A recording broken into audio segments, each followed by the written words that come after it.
Ça va?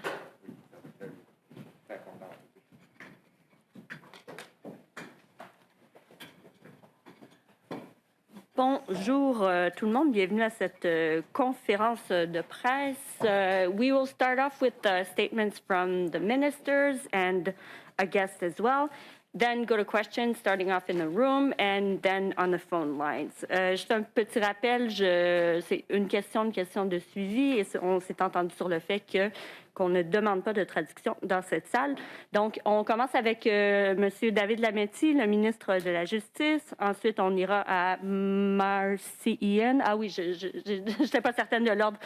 Marci Ien, ministre des Femmes, de l'Égalité des genres et de la Jeunesse. Puis, le ministre Randy Boissonnault, ministre du Tourisme et ministre associé des Finances. Et ensuite, le député libéral Rob Oliphant. Je vous cède la parole, Monsieur Lametti.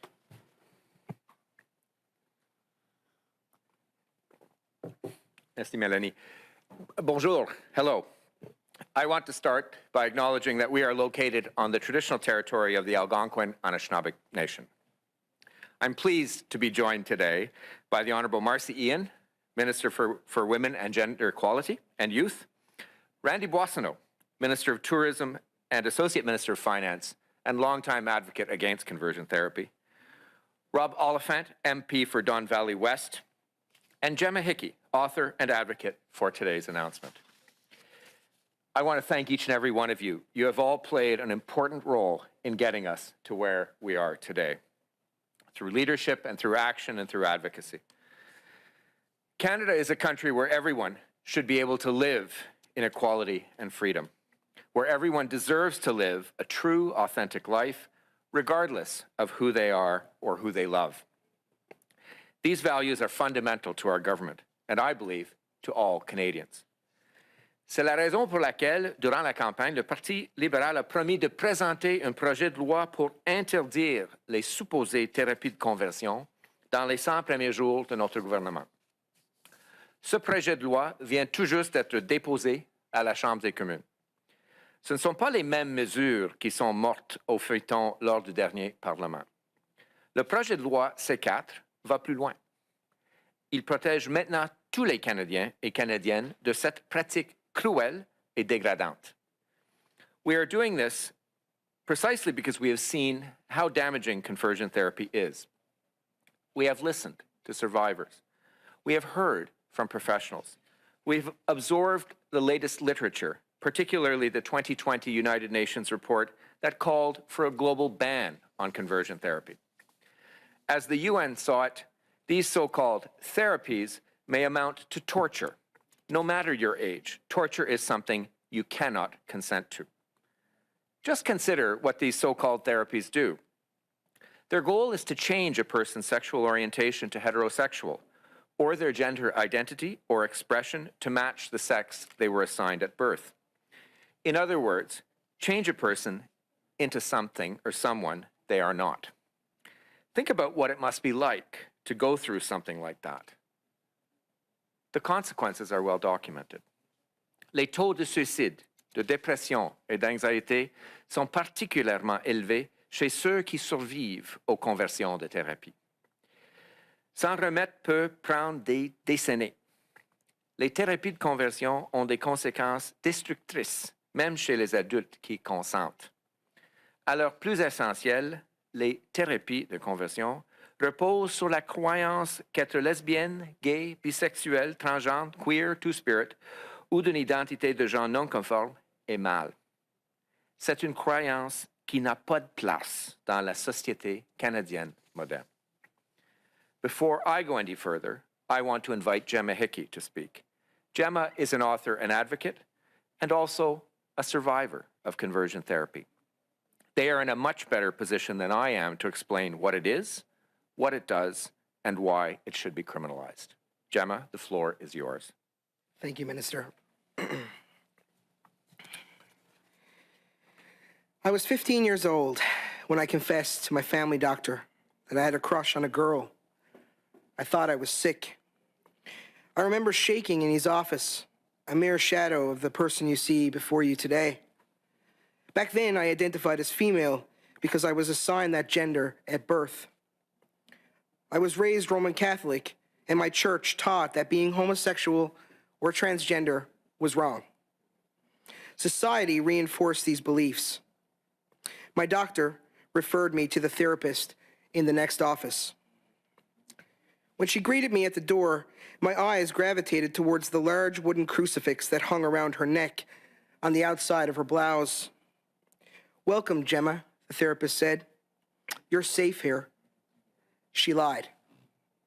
After a few sessions, I told her that I thought I was gay. "Don't worry," she assured me in a soft voice. "We'll fix that." She told me that homosexuality is a premature sexuality, that when I became heterosexual, I would reach full maturity as a human being. According to her, my feelings for girls were rooted in the desire to be like them. When I told her I always wanted to be like a boy, she added that if I prayed hard enough, God would make me better. She prescribed me antidepressants in the meantime. After months of therapy, I still felt the same, so I decided to end my life. At a party one night, I swallowed all the pills in the medicine cabinet and washed them down with a flask of rum.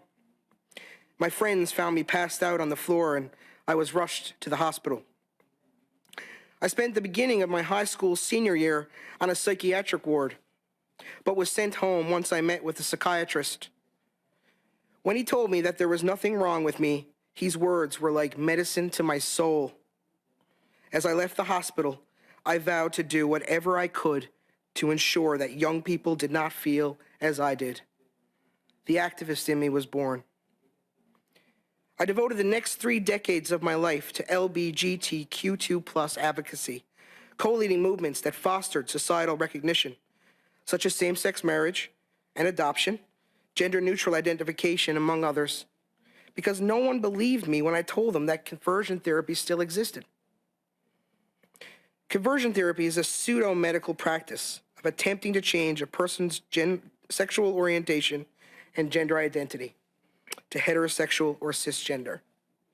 Misleading marketing campaigns have promoted this view for years, enabling countless vulnerable youth to be placed in harm's way.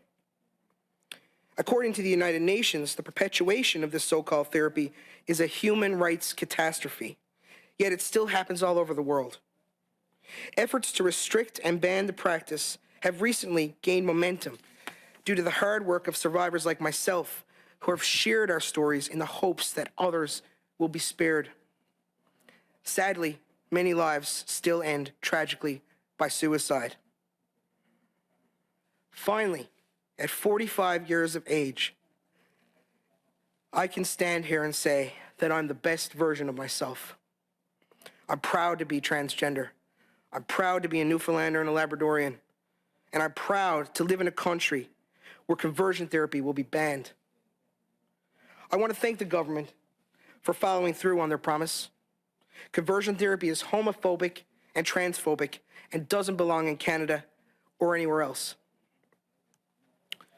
To young people everywhere, you can beat the statistics as well as the odds, just like I did. You have a fundamental human right to be who you are. Once you learn how to love yourself, the rest is history. Take it from me. And to the ones who have not lived to see this day, we honor your memory every day. Thank you. Thank you. Thank you very much, Gemma. That was very powerful. You've heard the harm that these awful practices do, and I would like to take a moment to explain to you how our legislation will deal with them. The bill we introduced in the House today proposes 4 new criminal code offenses: causing any person to undergo conversion therapy, removing a minor from Canada to subject them to conversion therapy abroad, profiting from providing conversion therapy, and fourthly, promoting or advertising an offer to provide conversion therapy. The legislation will also authorize courts to order the seizure of conversion therapy advertisements or to order their removal from computer systems or the Internet. Le projet de loi interdit les thérapies de conversion pour tous les adultes ainsi que pour les enfants. Parce que les thérapies de conversion sont dangereuses pour tout le monde. Nous avons parfois entendu certains s'inquiéter que les modifications au code criminel que nous proposons interdiraient les simples conversations sur l'orientation sexuelle, l'identité de genre ou l'expression de genre d'une personne.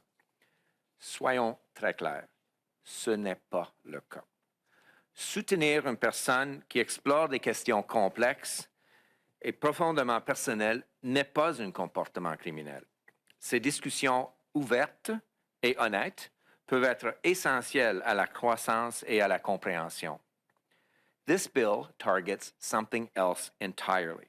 People who are actively working to and providing services designed to change someone's gender identity or gender expression to match the sex they were assigned at birth or someone's sexual orientation to heterosexual. These dangerous practices simply must end. Our government is not alone in acting. Right across the country, provinces, territories, and municipalities have moved ahead with their own legislation to stop conversion therapy practices. PEI, Yukon, and Quebec, as well as Regina and Saskatoon in Saskatchewan, Kingston, Ontario, Lethbridge, Alberta, and Vancouver, BC. There are others. I applaud those jurisdictions. It confirms that we have reached the tipping point on this issue. Ça démontre que le Canada est un pays qui traite chacun des membres de la société avec le respect et la dignité que nous méritons tous. Les pratiques comme les thérapies de conversion qui s'attaquent aux communautés et meurtrissent leurs membres ne seront pas tolérées. I hope this message of change has reached the 60-odd Conservative MPs who voted against our previous ban at third reading. I hope they have heard the voices of people like Gemma Hickey and others who know the truth about these so-called therapies. I hope they will join me, Ministers Ien, Boissonnault, and MP Oliphant, and so many others across party lines to move this bill through Parliament as quickly as possible. Adopter le projet de loi C4, c'est affirmer les valeurs qui font du Canada le Canada. Merci beaucoup. Thank you very much.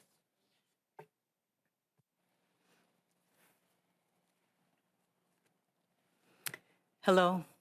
Bonjour à tous. I am so pleased to be here alongside my colleagues, the Honourable David Lametti, Minister of Justice and Attorney General of Canada, the Honourable Randy Boissonnault, Minister of Tourism and Associate Minister of Finance, and of course my friend, Reverend Doctor and Member of Parliament for Don Valley West, Rob Oliphant, for today's announcement. Gemma, I need to take a moment to thank you for being here today, for sharing your story, for your courage in doing so, for your perseverance, for pushing us to be better and do better. Today, we are again taking an historic step forward in our ongoing work to protect the safety and protect the dignity of LGBTQ2 people in Canada.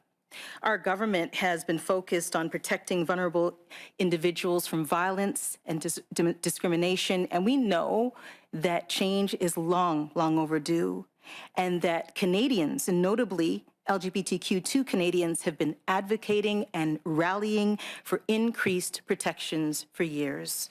Nous savons que le changement est attendu depuis longtemps et que les Canadiens, et notamment les Canadiens LGBTQ2, plaident en se mobilisant pour augmenter des protections depuis des années. In my riding of Toronto Centre, I see it each and every day. The determination of survivors turned activists like Gemma, community organizations and allies working together to create a safer and more equitable country. This work breathes life into our communities and has pushed this country forward in so many ways, countless ways. Their message and our message today is clear. It's focused. Everyone deserves to live a true life free from discrimination, free from persecution. Yet LGBTQ2 communities continue to experience high rates of harassment, bullying. They are victims of violence simply for being themselves. Pourtant, les communautés LGBTQ2 continuent de subir des taux élevés de harcèlement, d'intimidation et eux-mêmes sont souvent des victimes de violence. This includes the long discredited and horrific act that has no place in our society, the act of conversion therapy.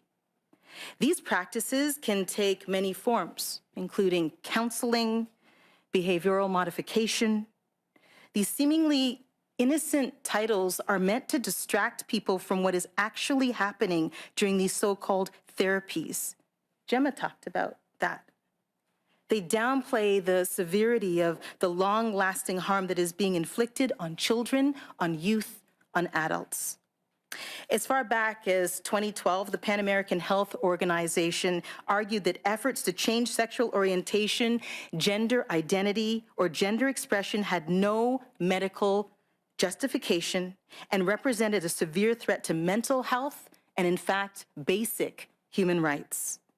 Since then, professional associations such as the Canadian Psychological Association, the Canadian Psychiatric Association, and the Canadian Pediatric Society have all denounced conversion therapy practices as dangerous and stigmatizing. Research shows us that people who experience conversion therapy practices often face negative psychological health outcomes such as loneliness, low self-worth, increased drug use, and a heightened risk of self-harm or suicide. We had that example today. In Canada, far too many people have been subjected to these practices and continue to live with its devastating effects. In fact, 10% of sexual minority men who responded to the 2019-2020 Sex Now survey were subjected to these practices. Gender-diverse Canadians face an even harsher reality. In a survey conducted just this year, it showed that about 1 in 5 gender-diverse people had undergone this traumatic practice. Young people, both in Canada and right around the world, remain particularly vulnerable. A recent global survey showed that 4 out of 5 people subjected to conversion therapy practices were 24 years of age or younger, and roughly half of them were under the age of 18. We must continue challenging cisnormative and heteronormative ideals that continue to inflict violence and discriminate against our friends, against our neighbors, against our colleagues, in fact, our communities. With today's announcement, our government is stepping up once again to abolish this cruel and degrading practice to ensure that no one else, not one more person, is subjected to its harmful effects. It is our duty to respond to the calls for action and stories like Gemma. The proposed legislative amendments to the Criminal Code, which Minister Lametti outlined earlier, reflect what we heard throughout the parliamentary process for former Bill C6. Les modifications législatives proposées au Code criminel que le ministre Lametti a décrites plus tôt reflètent ce que nous avons entendu tout au long du processus parlementaire de l'ancien projet de loi C6. It also considers the lived experience of LGBTQ2 communities from coast to coast to coast who courageously shared their stories while continuing to advocate for much needed change. It is not easy for Gemma to be here today and share their story. They are doing it, as we've talked about earlier, to help others, to get the word out, to reiterate the fact that conversion therapy practices are still happening in Canada. When passed, this bill will make Canada's criminal laws on conversion therapy practices among the most comprehensive in the world, something we can truly be proud of. When we support LGBTQ2 people and build a country where everyone is able to be their true and authentic selves, we all benefit. This is about righting the wrongs of our past and ensuring that we continue to build a more progressive and inclusive Canada for everyone. Thank you. Merci à tous.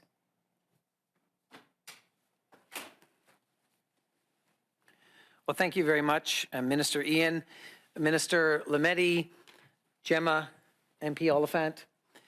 Today marks another important day for the equity, the equality, the safety, and the dignity of all Canadians. Aujourd'hui, nous nous faisons un pas vers une société plus sûre pour la communauté LGBTQ ici au Canada.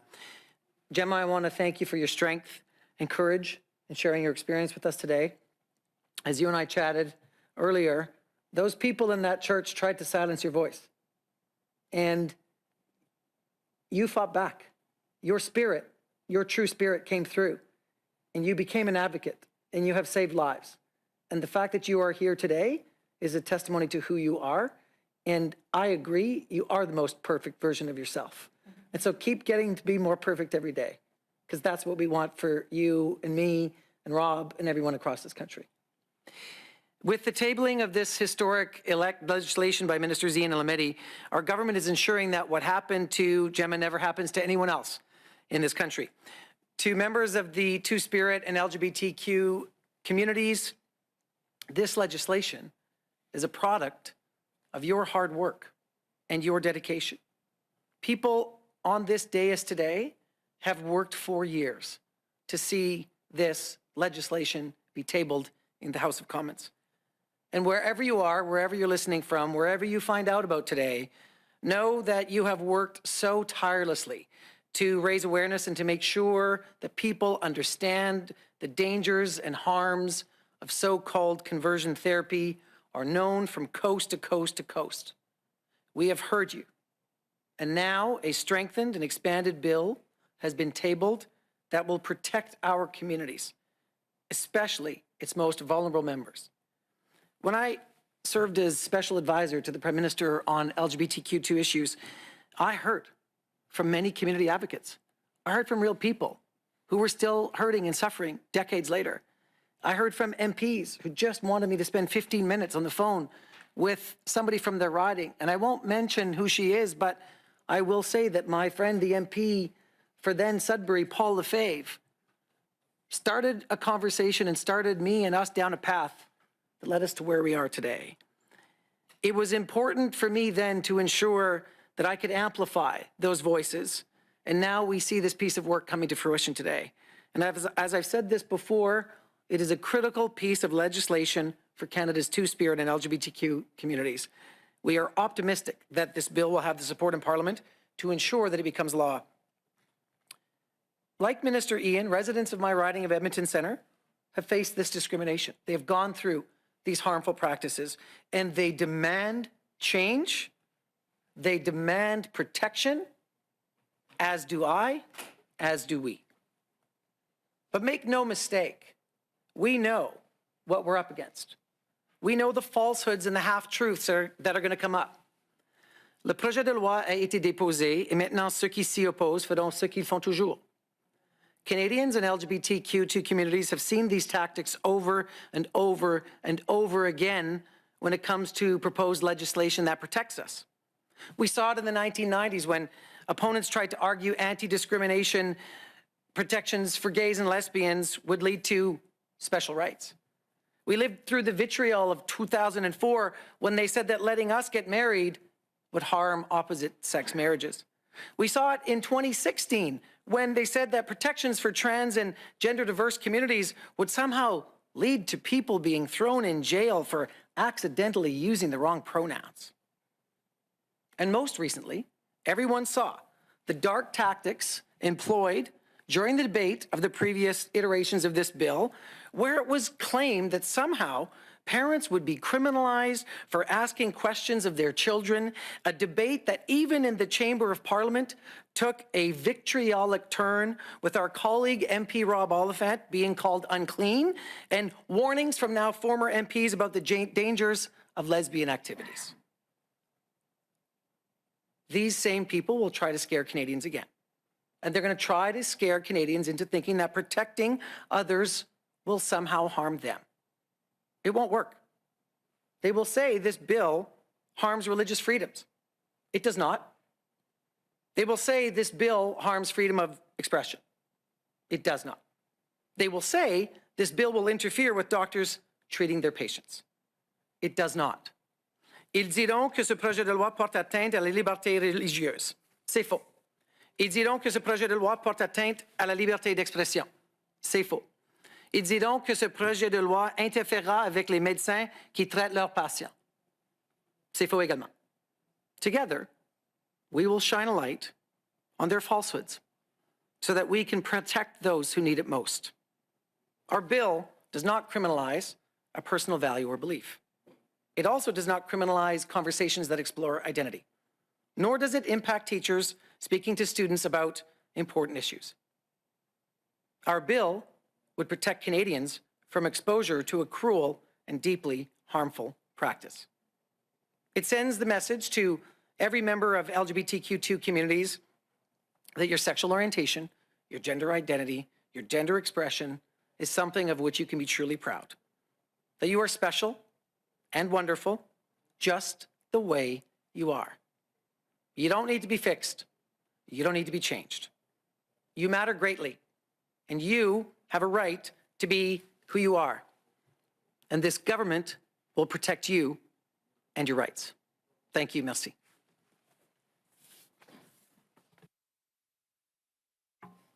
Mr. Oliphant, do you want to? OK. Just there to take questions, I guess. On va commencer donc avec les questions dans la salle. Une question de suivi en débutant avec Rachel Ayo de CTV News. Hi, thank you.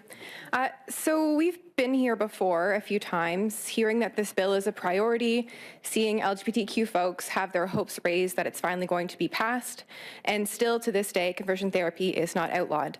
What makes this time different? Thank you. Thank you, Rachel. I'm happy to answer that question. Well, there are no excuses anymore for anybody who opposes this. We saw that last time. We just ran out of time in the Senate. We thought we got it to the Senate with enough time after all the various delay tactics that the Conservatives used in the House, not just on this bill, but also on budget bills, on finance bills, to really slow down the work of the House so we couldn't get this through quickly. We did. And in doing so, we also debunked all of the various mythology around the opposition to the bill. So this time around, I think we've got a great deal of consensus in the House of Commons to move this through quickly. And I also think we have a great deal of consensus in the Senate to get this through quickly. And we've got a runway. So this time, we are going to do it. Sure. Did you want to? Thanks so much for the question. Just to add to what Minister Lametti had to say, we've listened to the community. This is community-led. And that's what makes this different, a little different than the last time around. I represent Toronto Centre. I have the village in my community. I have sat down with survivors. When you hear the words, "This broke me," I may never be the same again. I wanted to take my life. Those kinds of things spur you to action. There were so many people, brave people, that went before the Justice Committee and told their stories. And this bill is more comprehensive because we listened. And Lametti, just to follow up, you are broadening the bill today. Obviously, the substance of it is more elaborate than we've seen in the past, but you're still asking for a short turnaround on seeing it pass. Are you concerned that this new version and some of the broadening of it is going to spark new concerns and prompt calls for a deeper study that wouldn't see it on your fast-track timeline? I hope not. The basic fundamental premise is still the same, that this practice is torture. And what we saw during the committee hearings last time was, as people told their stories, we saw the devastating impact. And that really is one of the main factors, which is why we're going further this time. And that was visible for everyone to see in front of the last session of Parliament. The second factor is a greater emerging international consensus, in addition to the consensus that's emerging within Canada, that this is a practice that needs to be banned. And so I think, given all of that, I think there's a large consensus in the House of Commons. I think there's a large consensus in the Senate. I'm pretty confident we can get this through quickly without re-traumatizing the people who've gone through conversion therapy yet again.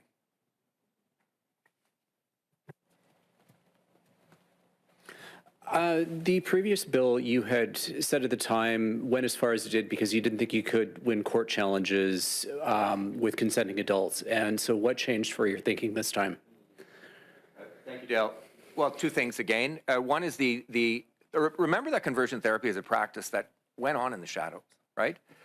As we went through the last parliamentary process, committee hearings, a lot of people came forward, told their stories. We got a better idea of the really devastating impact that it had on people, continues to have on people. Some have never been able to get beyond it. Gemma is a wonderful example of someone who turned that devastation into activism, but many others couldn't, many others failed, many others died. And we didn't know that to this extent before we put out C6. The second is this emerging international consensus. A UN special report came out and said conversion therapy ought to be banned everywhere in the world. There's an emerging consensus in Europe with countries considering bans. And so we think now there's a very much stronger argument in favor of a complete ban than there was even a couple of years ago. And for my follow-up, can you just explain a little more about engaging the survivors in drafting this legislation? We've been in dialogue with survivors of this horrific practice throughout the period of C6 and now through C4. They helped us render some of the language more precise. We have made some tweaks on the definition, for example, in order to better reflect what is actually happening and how terms actually ought to be used, and in addition, pushing for a complete ban. So that level of engagement is reflected in this piece of legislation. I'm not sure if my colleagues have anything to add on that as well. Dale, just to give you some color, when we first started talking to proponents, the idea of making sure that adults were included, consenting adults were included, was a request from the community. Dr. Chris Wells, Matt Ashcroft, an activist that we know well, others across the country wanted that there in the first place. And just as supporting texture, if you will, for what Minister Lametti has said, Matt Ashcroft and I were at the UN experts meeting at Harvard in February of 2020, which is what led to Victor Madrigal-Borlos, the special independent expert on SOGI issues, to release the report that he has. And further, only about 3 weeks ago, the Global Equality Caucus, of which Rob and I are both members, and we have ally members across the Parliament, it's an international organization of LGBT legislators and our allies. They have launched a global campaign to stop conversion therapy around the world. So this work places Canada at the forefront of that cause. I'd just like to add one note about this, that the, and it maybe applies both to Rachel's question and Dale's, is that what emerged in the debate over the previous bill wasn't just the stronger voices of the LGBTQ2S community. It was voices of human rights defenders, of civil society writ large, and of the faith communities. And there was a coming out of the closet of a number of the mainline denominations who actively supported this legislation and were pushed into it because of the misuse, particularly in the Christian world, but not only in the Christian faith, but the misuse of Scripture, the misuse of the understanding of pastoral care, and the misuse of what the role of pastors are and within the family as well.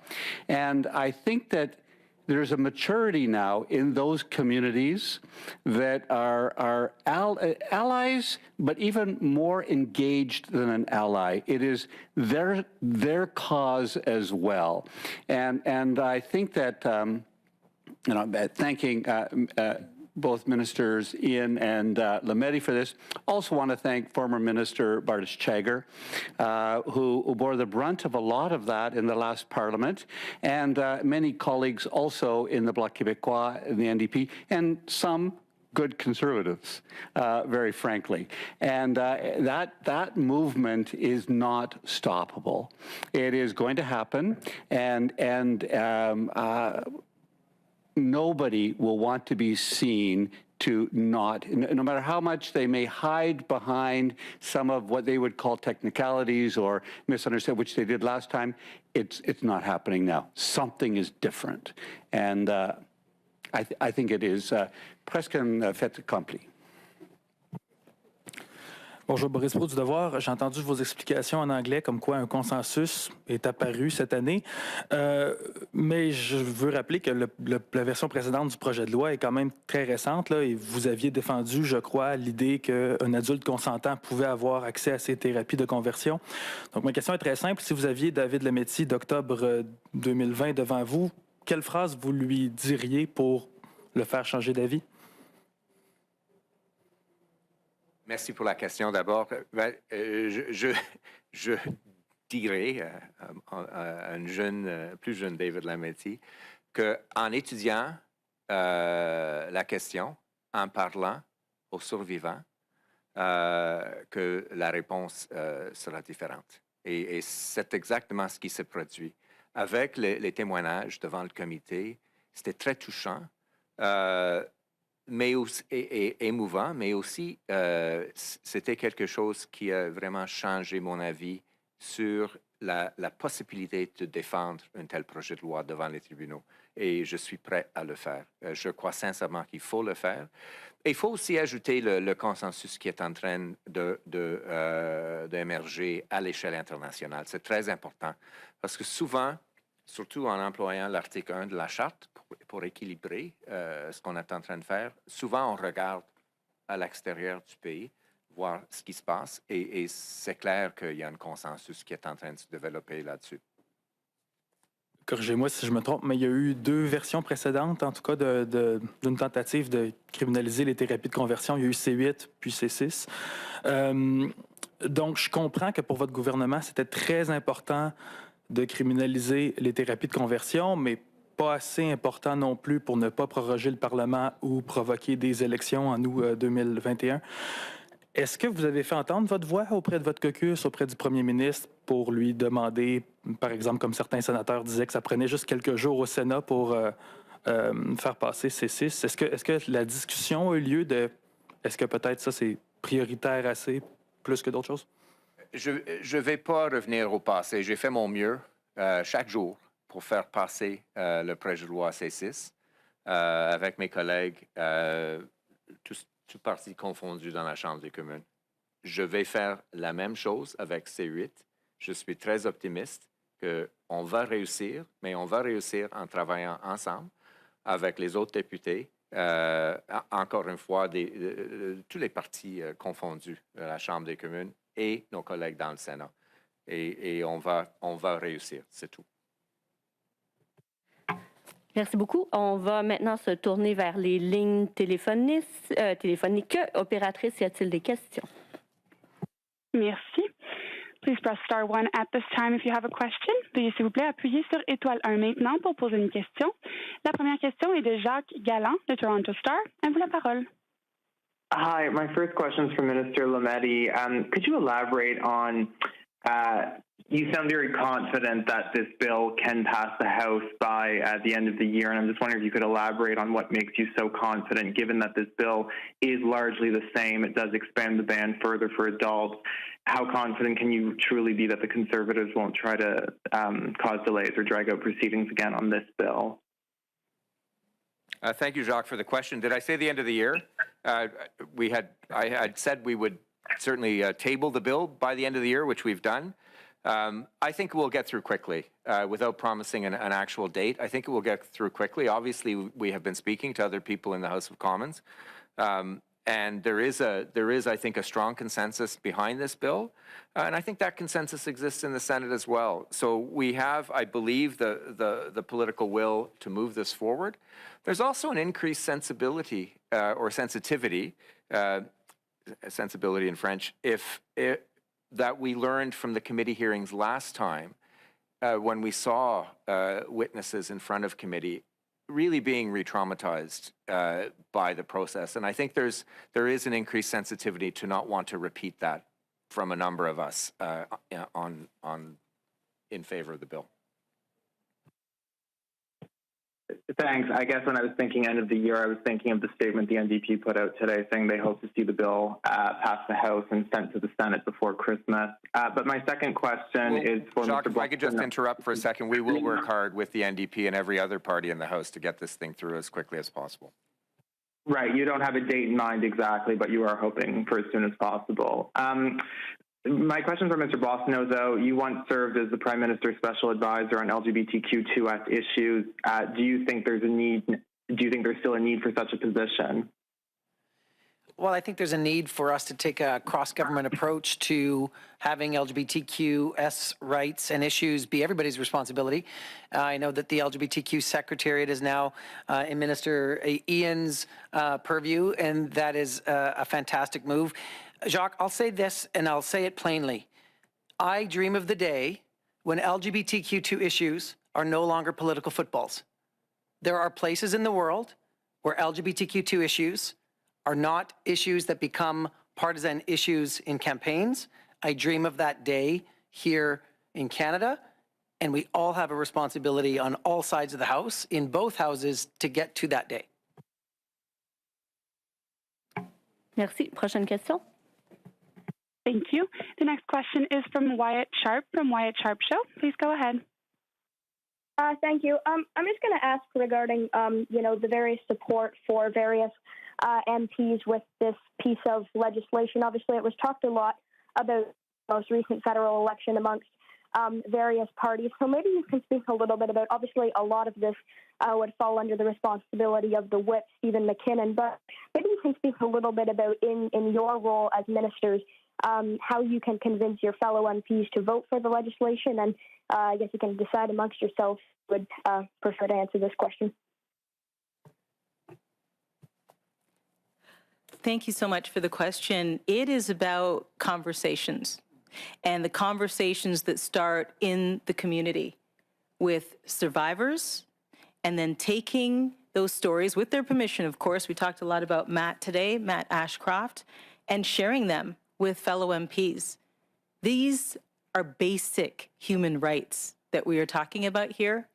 And when we get to a base level like that, and you're literally having one-on-one conversations, you can change hearts and minds. It's about connecting real stories to people and having people understand just how dangerous this is. That's what it's about.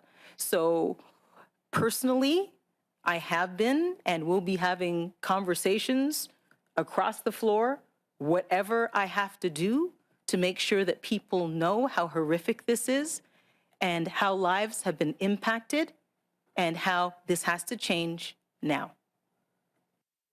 Wyatt, if I could jump in, good to talk to you again, and thank you for the question. So as Minister Ien has just said, we work hard across the floor with our contemporaries, with our critics, with other people. We also work hard on our whip and on our House leader in order to make sure that we can get this as quickly as possible on the agenda. And I suspect that not only do we talk to our critics, but the whip and the House leader talk to their counterparts across the House in order to make this move. And as Minister Ien said, we think there's a good consensus, and we'll use every argument that we have in order to get this through quickly.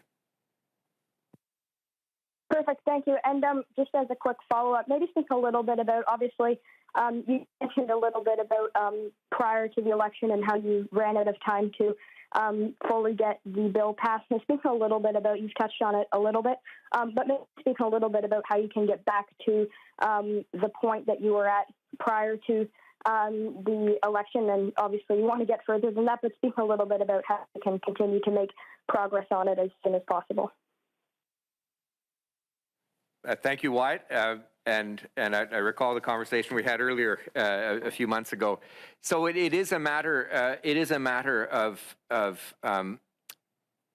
trying to get this advanced on the legislative agenda. We're pretty confident. It's a matter of building consensus. Again, we're pretty confident there.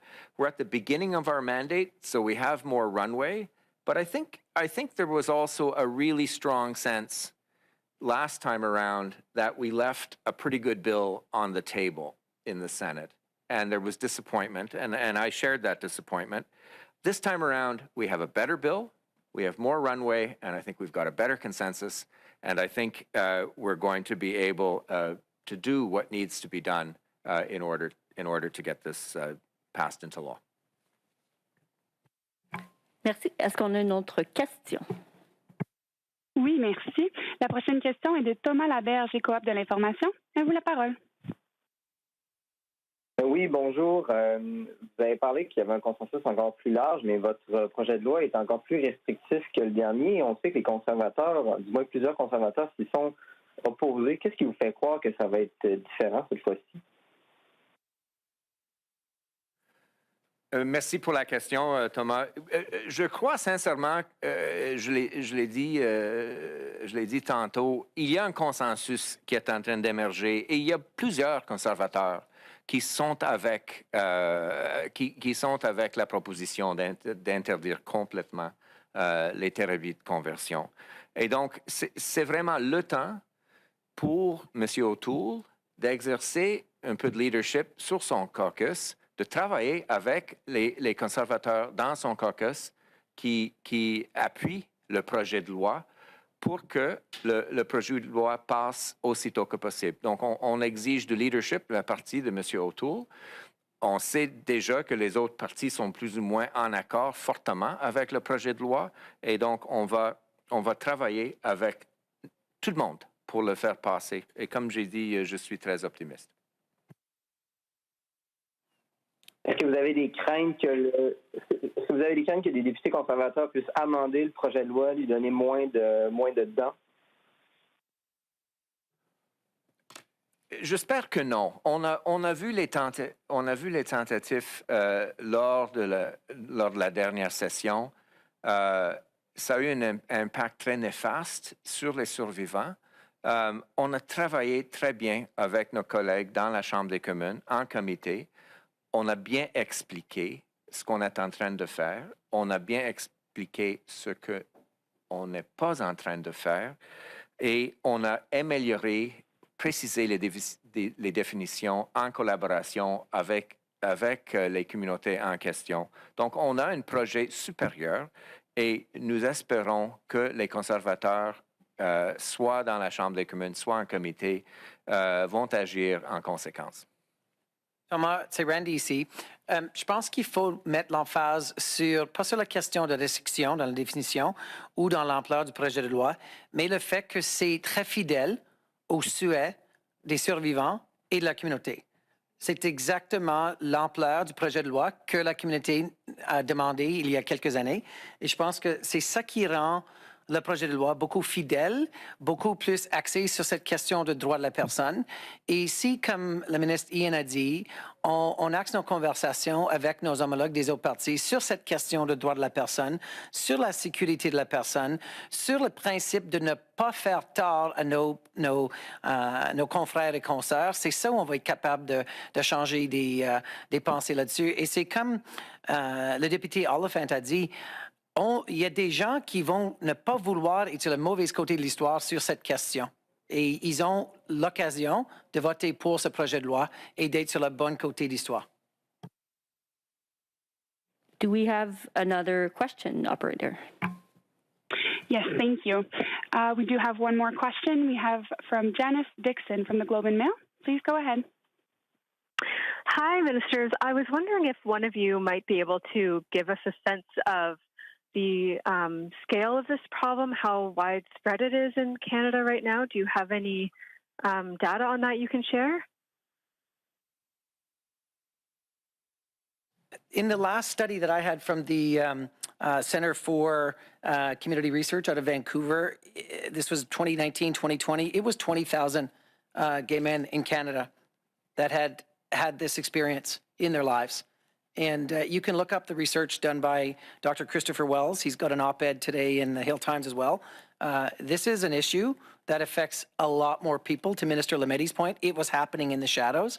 It was happening outside of our borders to our people, and it has to stop.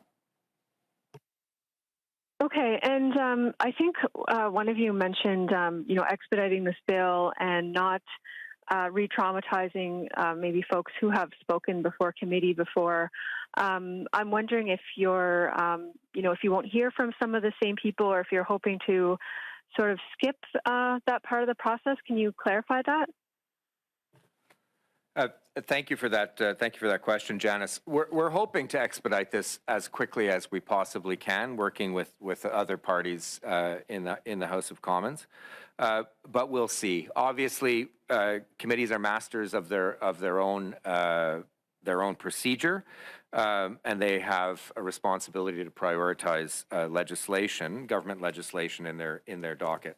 But we do hope that this will move as quickly as possible and as sensitively as possible, and we'll explore every possibility to make sure that that happens. Est-ce qu'on a d'autres questions au téléphone? Non, nous n'avons plus de questions pour le moment. Alors, je pense qu'on peut décréter que c'est terminé. Merci, mesdames, messieurs les ministres. Merci, madame.